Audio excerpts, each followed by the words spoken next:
ओम श्री परमात्मने नमः। आज हम गीता के तीसरे अध्याय के 35वें श्लोक का अर्थ सहित श्रवण करेंगे। श्रेयान स्वधर्मो विगुणः परधर्मात् स्वनुष्ठितात् स्वधर्मे निधनम श्रेयः परधर्मो भयावह। अर्थात अच्छी तरह आचरण में लाए हुए दूसरे के धर्म से गुणों की कमी वाला अपना धर्म श्रेष्ठ है। अपने धर्म में तो मरना भी कल्याणकारक है और दूसरे का धर्म भय को देने वाला है। व्याख्या।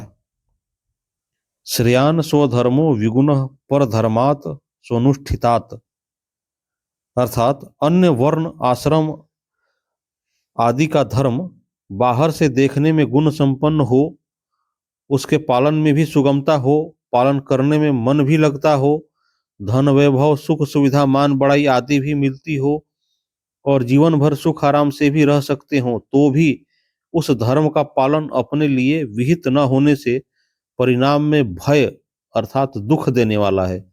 इसके विपरीत अपने वर्ण आश्रम आदि का धर्म बाहर से देखने में गुणों की कमी वाला हो, उसके पालन में कठिनाई हो, पालन करने में मन भी न लगता हो, धन वैभव सुख सुविधा मान बड़ाई आदि भी न मिलती हो और उसका पालन करने में जीवन भर कष्ट भी सहना पड़ता हो, तो भी उस स्वधर्म का निष्काम भाव से पालन करना परिणाम में कल्याण करने वाला है। इसलिए मनुष्य को किसी भी स्थिति में अपने धर्म का त्याग नहीं करना चाहिए, प्रत्युत निष्काम निर्मम और अनासक्त होकर स्वधर्म का ही पालन करना चाहिए। स्वधर्मे निधनम श्रेय अर्थात स्वधर्म पालन में यदि सदा सुख आराम धन संपत्ति मान बड़ाई आदर सत्कार आदि ही मिलते तो वर्तमान में धर्मात्माओं की टोलियां देखने में आती, परंतु स्वधर्म का पालन सुख अथवा दुख को देखकर नहीं किया जाता, प्रत्युत भगवान अथवा शास्त्र की आज्ञा को देखकर निष्काम भाव से किया जाता है। इसलिए स्वधर्म अर्थात अपने कर्तव्य का पालन करते हुए यदि कोई कष्ट आ जाए तो वह कष्ट भी उन्नति करने वाला होता है। वास्तव में वह कष्ट नहीं अपितु तप होता है। उस कष्ट से तप की अपेक्षा भी बहुत जल्दी उन्नति होती है, कारण कि तप अपने लिए किया जाता है और कर्तव्य दूसरों के लिए।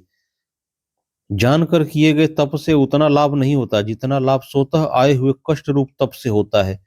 जिन्होंने स्वधर्म पालन में कष्ट सहन किया और जो स्वधर्म का पालन करते हुए मर गए, वे धर्मात्मा पुरुष अमर हो गए।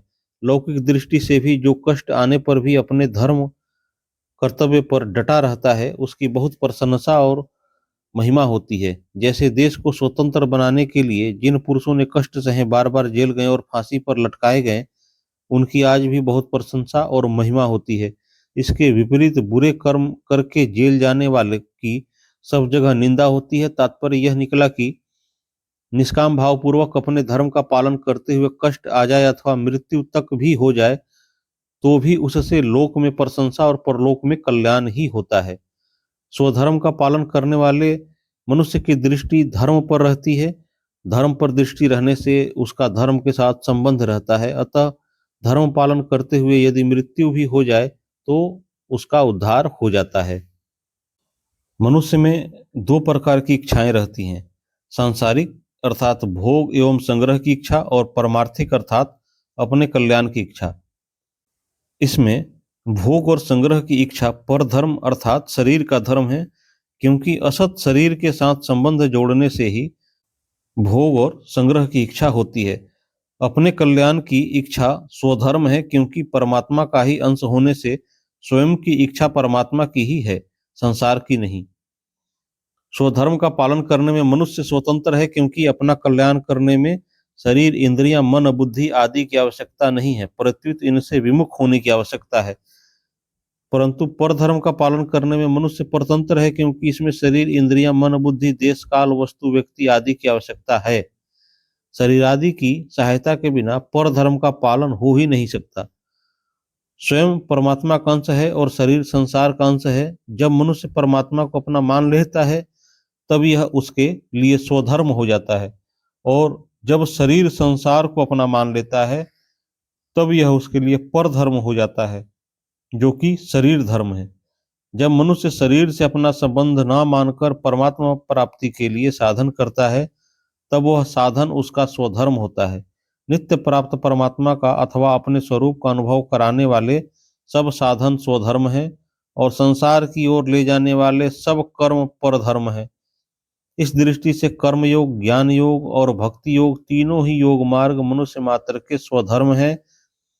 इसके विपरीत शरीर से अपना संबंध मानकर भोग और संग्रह में लगना मनुष्य मात्र का परधर्म है।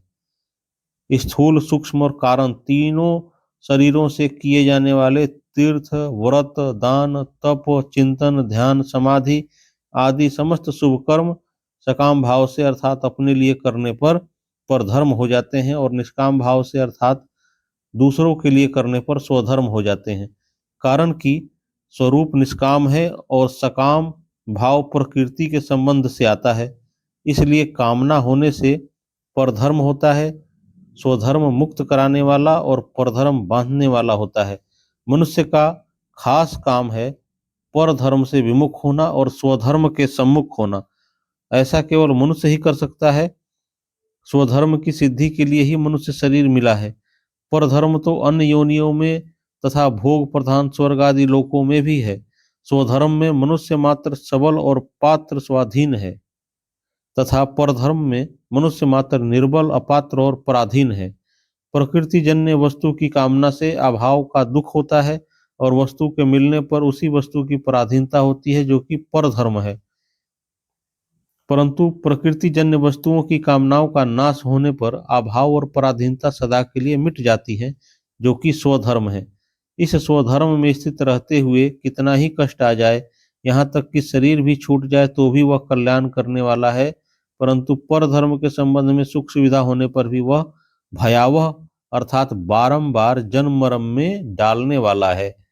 संसार में जितने भी दुख, शोक, चिंता आदि हैं, वे सब पर धर्म का आश्रय लेने से ही है। पर धर्म का आश्रय छोड़कर स्वधर्म का आश्रय लेने से सदैव सर्वदा सर्वदा रहने वाले आनंद की प्राप्ति हो जाती है, जो कि स्वतः सिद्ध है। नारायण नारायण नारायण। अगली वीडियो में हम गीता के क्रमशः श्लोकों का अर्थ सही श्रवण करेंगे। कृपया इस चैनल को सब्सक्राइब कर ले ताकि कोई भी वीडियो मिस ना हो, और यदि वीडियो अच्छी लगी हो तो लाइक करना ना भूलें। जय श्री कृष्ण।